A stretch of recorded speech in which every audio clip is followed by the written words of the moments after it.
Welcome to my channel. Happy Valentine's season.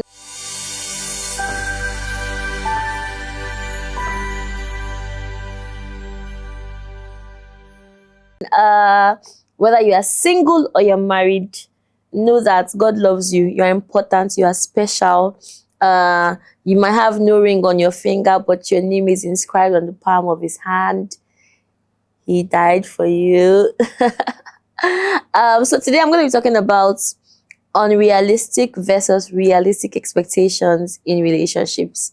My realistic expectation, however, is that you've subscribed to my channel. Because if you're not subscribed, I don't know what to tell you, but please subscribe and get to watch my videos for free. Don't think about what I just said. So, unrealistic versus realistic expectations. Let's go. So, I remember having a friend, or I have a friend who is happily married now, but he had dated one particular girl. And during Valentine's season, he bought her presents. He took her out on a date. But guess what? It was still not enough for her. She told him, she said, "You're making me miss my ex." My brethren and sisters, I'm happy that is the glory of God. My friend did not marry that babe. Because, voila. You know, some of us have watched so many movies and we just assume that when we finally get into a relationship or marriage, your partner is going to treat you the way they used to do in those movies. Like, for example, when I was growing up in Hollywood films, the couple will always wear matching pajamas. And then when it's time for them to sleep, they will hold each other and sleep. So that's when I got married. That's how I was going to be. No comments. Some of you, that's what you thought. You now go married and realize your spouse does not even wear pajamas. And then even you that had the expectation is either you can't really sleep holding someone or your partner can't sleep holding someone. So the truth is that we all enter marriage and relationships with expectations. At what point do we determine that expectations are realistic or unrealistic? And why is it important to understand the balance? It's important because many relationships fail because of unrealistic expectations. And many relationships fail because of realistic expectations that were not properly communicated. Many relationships fail because of unmet expectations. Have you ever wanted to eat something or go somewhere and you were so excited about it and then you did it and it was so underwhelming? Yeah, it can be like that sometimes. I was seeing a clip today on social media and it was a clip about how a guy mistakenly told his girlfriend what he was thinking. So she was like, "What are you thinking? What are you thinking?" And she was expecting to hear something deep like, "I have everything I need because you're in my life." And he said, "Oh, I'm just thinking that pigs, yeah, pigs are much bigger than we thought. I ever thought they were." I was like, "What's that?" So, expectations in themselves are not necessarily a bad thing. Sometimes they are shaped by our growing up. Sometimes they are shaped by the information we've exposed ourselves to. Some people even have toxic expectations. I heard the story of a lady who was crying that her husband didn't love her, he didn't love her. So he was like, "I provide for you, I tell you I love you, I take care of you, you're happy, like I tried my best to make you happy. Why did you say I don't love you?" And she said, "Since we got married, not even a single slap. Not one slap." Because she had been in a situation where she had been brainwashed into thinking that if someone loves you, they should abuse you physically. She had grown up in that situation where her father used to beat her mom. I think she had also dated somebody similar as well. I'm not too sure about that. But many times our expectations, whether we like it or not, are shaped by the things we've exposed ourselves to, whether as children or as adults, or things that we've been exposed to even without our choice. So how do we balance these expectations? Sometimes you counsel couples and they say, "I still love him or I still love her, but this is not what I expected. This is not what I hoped for. This isn't what I imagined." So we're here to talk about that today. I'll give you some more pointers. So my first point, by way of itemization, will be that some expectations are generally unrealistic. It doesn't matter which way you slice it. What is bad is bad. When you expect perfection from someone, those are unrealistic expectations. When you expect one-sidedness, in other words, this person should meet all your needs, but you don't need to meet any of their needs. And by meeting needs, I'm not talking about giving someone sex in a dating relationship, because I know that that's where some people's minds will go. When you expect that the other person should just be doing what you need in terms of communication, in terms of love, in terms of provision, they should just, meanwhile you're just a high quality woman or a high quality man whose needs should just be met. When it is from a selfish point of view, where it's only you that matters, then expectations can be unrealistic. Expectations are also unrealistic when they are rooted in fantasy. Now, there are some things you can dream about and be like, it would be nice if I had someone who always opened the door. Well, door is relative. Or it would be nice if my husband bought me flowers every day. It would be nice if my wife and I had sex, because I don't know what, every day. It would be nice if so yes, when it's rooted in fantasy, and this is what I mean. When you're at a point where maybe you work and your wife works, but you expect that a woman who maybe works 9 to 6 should come back and make meals fresh from the start, because you don't take meals that have been in the freezer. And then she has to make it from the scratch when she comes back from work and serve you by herself on both knees. Something a woman can choose to not serve her husband. That's her choice if she chooses to. So I'm not commenting on that. But you must, if expectations are rooted in fantasy, then there's a problem. If your expectations are rooted in Hollywood specifically, these people that you are watching, I know you are crying when they cry, you are smiling when they smile. When they say I love you love me, sarange, K-drama, you are doing all. They are actors. When the camera says cut, they go back to their real actual lives. What they are doing is scripted. Does that mean that you can't now have high expectations? No. If, for example, you grow up in a situation where maybe your dad used to open the door for you as a lady, when you are dating someone, for example, you might need to communicate and say, so the thing is, I grew up having doors open for me. I don't know if it's something you would be open to doing, have that conversation. But you can also look at it and say, this guy doesn't open doors, but there are some things he's really good at, and that makes up for the opening of doors. Right? So just really trying to find that balance. Is you need to figure out what your negotiables and your non-negotiables are. And that's where I think that would be a good second point for me, to find out your negotiables and non-negotiables. If I have a God-fearing man who loves me, who tells me he loves me, who's expressive, I might not really mind that he doesn't cook. Or you might be somebody who says, well, cooking, the guy must be able to cook. It must be a guy that cooks. Over to you.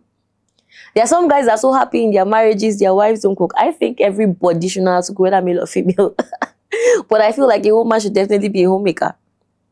But you must, I always talk about the dating stage, because sometimes there's little you can do in marriage to change someone. So in the dating stage, it is like an interview where you are saying, I want a guy that cooks. You do have you know do. Don't say it like that, oh. Right? But yeah, so knowing what your negotiables and non-negotiables are. Because the truth is, I spoke to somebody who said she wanted to marry a doctor, fair, who was Yoruba, but not just Yoruba. He had to be half caste. And then he had to be Yoruba from his dad's side. And then, like, his mom had to be white. Then he had to have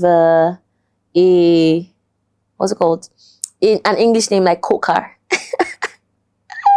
I laugh in Swahili and I don't even speak Swahili. But knowing what your negotiable and non-negotiable expectations are, right? There are some things that should not be negotiable at all. Does this person fear and love and serve the Lord? Does this person believe in one man, one wife? Does she believe in one woman, one husband? Do we have the same values? Does she believe in loyalty, faithfulness. I expect that when when they do DNA tests for my children as a man, all of them should belong to me. I don't want to hear stories. So there are some things that are core that you should definitely expect. You expecting that you will not be physically abused is not an unusually high expectation. It's not high, it's basic. So at the basic level, there are some things you expect, that this person respects you, is loyal, is faithful. Those are core expectations. So you must be able to identify what your non-negotiables are and what your negotiables are. I think a good way to also, and I've talked about this in passing, but I'll still mention it again. A good way to also build expectations is to start from your values. Who are you at your core? What are the things you stand for? And so when you do that, it's not now, oh, he got me a small car and he got himself a big car. Or he didn't get me a car and he has a car. Or he's giving me small money and he has plenty money. Or he didn't post me, or she didn't post me on social media. Or some of you, they didn't post you because they're hiding you, shall no be me tell you. Or she didn't post me on her social media. Or so you need to really know what your values are. And then you want to make sure that you are building your expectations from your core values and not from comparing yourself to other people or comparing your spouse or partner to other people. One thing I want to mention is that what might be unrealistic for some might be realistic for others. I'll say that again. What might be unrealistic for some might be realistic for others. I remember seeing the post of a lady who said, what was his, why do I need to do all that? Turned out to be my husband's. Is that all you need me to do? And she was talking about how she wanted the person that she was getting married to meet the people in her life that she was accountable to, her siblings, her pastor, her close friends. And he was like, why do I have to do all that? But then when she met the person that she now is married to, he said, is that all? Is that all you need me to do? And I think that's an incredible lesson. It's an incredible lesson in really knowing what your standards are and why you have those standards. There's nothing wrong with standards. So if you know what your standards are, that's a good place to start. I remember not every couple sleeps and cuddles, but I'm realizing that there are couples that do it. So if you and your spouse want something, don't let the idea that this thing is unrealistic keep you from trying to achieve it, especially when it's a two-way thing. So learning to communicate your needs and your desires without necessarily enforcing them is also a good place to start. Realizing that what might be unrealistic for some people might not be unrealistic for some others. Like I mentioned, that there's some things that are totally unrealistic when you're totally expecting perfection from one person or fantasy, or when it's a one-sided expectation that puts no responsibility on you. So if there are some things you desire, so for example, let me give you an example, and this is not, no, I have a beautiful marriage, but I don't think my marriage is perfect. Sometimes you have to be perfect for it to be beautiful. But I remember just saying to myself that I want a guy who's God-fearing, who loves the Lord. My non-negotiables are, he should be a musician. But even if my husband couldn't sing, and at the time I met him, I didn't even know he could really sing. He used to play the drums. I was like, oh, this is nice, a nice addition. But now he does, like, a lot of people know him for music almost as well as people that know him for preaching. But even if he couldn't sing a drop, or is he a drop or a note, I would have still married him, right? So God has a way of putting together sometimes even the little things that you desire. So I'm not saying that your desires are evil or that they are unreal, but just make sure that you're able to identify what the negotiables are versus non-negotiables, and know that something that might seem unrealistic for people who might not be the one for you, especially in a dating relationship, might be quite realistic for people who are the one for you. Don't depend on expectations for happiness. Nobody's perfect. The truth is, if, for example, your desire in marriage was, my expectation is that me and my spouse will never argue, then you get to a point where you and your spouse argue. Because you have made your expectation your threshold or determinant for happiness, what happens is the ability to even move on from that argument, because you are so sold on, oh, we argued, I didn't want argument, I didn't want. Because you are so sold on what your expectation is, you might miss an opportunity to build your marriage to be something that's stronger and better, to show your partner grace, and to just basically enjoy enjoy the imperfections in life. So expectations are good, but especially when it's not a core expectation like faithfulness, loyalty, love, respect. When it's not core, you want to make sure that you're not building your happiness on that. Even the core ones, your joy cannot be based only on your partner. So the core ones are to be expected. That's healthy, but don't take it that every time an expectation is not met, it means that the marriage has gone to shambles, or your spouse is worth nothing to you, or you're worth nothing to your spouse. Because at the end of the day, even if you're married and you have a happy marriage, your joy must come from the Lord. And so base your joy and your happiness on the Lord. Another important part when it comes to expectations is communication. What did I say? Communication. Talk about it.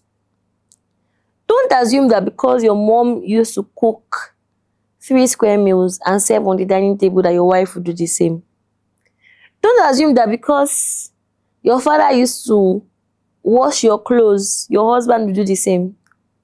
You know, growing up, I always assumed that a task like ironing was a man's task, because I never saw my mother iron for one day. She used to do other things, but she never ironed. It was when I even became a teenager that I started ironing, right? I remember getting my husband said, "Can you help me iron this?" I was so surprised. I said, "Hey, so ladies is iron for men." It never occurred to me. It never occurred to me. So you want to make sure that, especially from the early stages, because the truth is that when you are in a relationship, especially a relationship that you are enjoying, you become a professional assumer. When in a relationship, you become a professional. Is it assumption is to assume? You just assume that you both of you are on the same page. It's when you now get married and you see differences, you're like, did we really talk about this? So if you're dating someone, ask them, what do you expect from a spouse? Then they should not just say you as long as it's you. What are your expectations? Talk about it.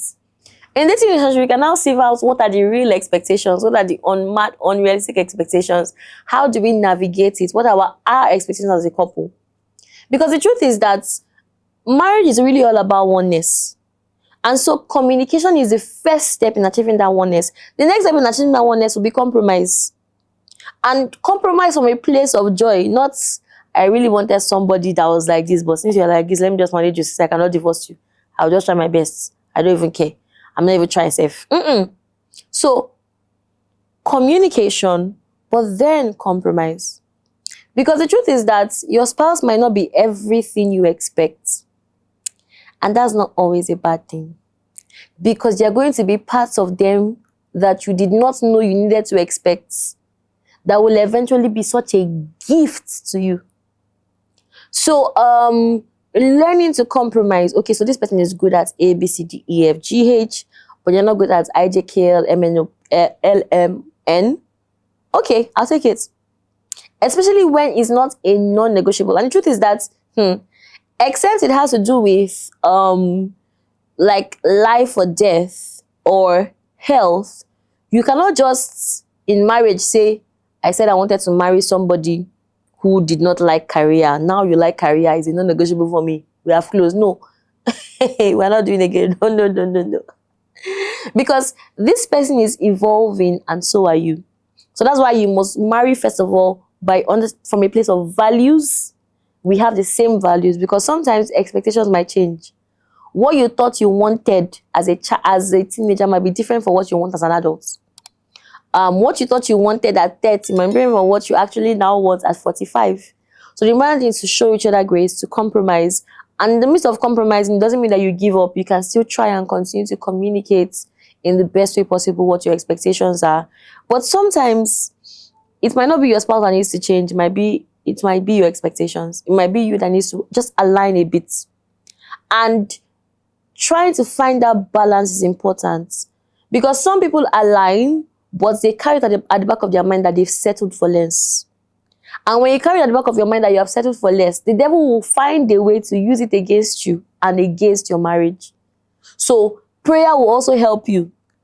God, I really wanted a guy that was like this. This person I married, he has some of this, but he doesn't have all of it. Help me. Lord, I really wanted a lady that was like this. But this lady I married, she has some, but she doesn't have all. Help me. Because nothing helps you grow like marriage. Nothing reveals your insecurities, your inadequacies, the areas where you now realize, maybe I'm not that patient too. Maybe I'm not that kind. Maybe I still have work to do than marriage. So let God use that marriage as a tool to help you be better. But I want to reiterate again, don't base your happiness on your expectations. If you expected that by the time you are married 15 years, your husband should have bought you a nice car, and he still hasn't, you guys are still entering bus or jumping Uber, don't be so carried away by the things that are not working that you miss out on the things that are working. Is he a good husband in all the other ways? Is he a good dad? How does he show up for his family? Learning to count your blessings will help you manage your expectations. Communication. Talk about your expectations, but realize that your partner has the right to talk about theirs. So if as a woman, I focus on what my husband's expectations are, and as a man, he focuses on what my expectations are, it is easier for us to outdo one another in love and in good works. But if all I'm doing is carrying on my head, this is what I expected, this I expected, and all the partner is also doing is doing the same thing, is counterproductive. So we must seek to outdo one another in love and in good works. I mentioned compromise with joy. Compromise, but with joy. Don't compromise grudgingly, because it will still come back to bite you. So compromise with joy. And then learning how to communicate grievances and manage conflict is so important. So you should be open to compromise, but compromise with joy and compromise within values. Not, okay, I'm just going to compromise. You can keep your side check. It's okay as long as you're happy. I'm happy. No, that's not what I'm saying. So compromise, of course, with wisdom, but compromise with joy. The final thing I will say, however, is the goal of marriage is beyond this is what I want and this is what you want. I will go do. The goal of marriage is understanding what the will of God is. And I think this is where a lot of people miss it in marriage. Because sometimes your partner might actually do the thing you think you want. They might do it. But you will still be happy. Sometimes both of you might actually do the thing you think the other person wants. You might be right, but something might be missing. So the Bible tells us not to walk as unwise, but as wise, understanding what the will of God is. And at the end of the day, that's what matters. Because it's not always going to be possible for one person to meet all of your demands. Even you said go for yourself and you fail. You know what to say, go for another person and the person will pass. It might not always be easy. So showing each other grace, because you see in marriage, it is beyond the achievement. It is the journey. It is beyond what is done. It is the journey to getting it done. And there is beauty in the process. There's beauty in the journey. There's beauty in the oneness. So learn to show each other grace and understand what the will of God is. I hope this video helped you. If it did, please just comment and say, this video helped my life. And don't forget to like and subscribe to my channel. Like the video, share, and subscribe to my channel so you can know when I have more videos coming up on love, life, and faith. God bless you.